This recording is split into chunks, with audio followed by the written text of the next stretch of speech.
มีหมาป่าตัวหนึ่งซื่อเข้าเคิงอาศัยอยู่ในป่าที่นาแน่นเข้าเคิงเป็นหมาป่าที่แข็งแรงและฉลาดแต่มันมีนิสัยมักข่มเหงสัตว์อื่นในป่าโดยเฉพาะแมนแกะน้อย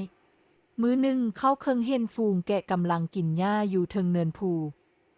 มันคิดแผนที่จะจับแกะน้อยตัวหนึ่งมาเป็นอาหารมันแล่นไปที่เนินภูและร้องเสียงดังโอ้แกะน้อยค่อยหิวหลายค่อยต้องการอาหารแกะน้อยต่างตกใจและแล่นหนีไป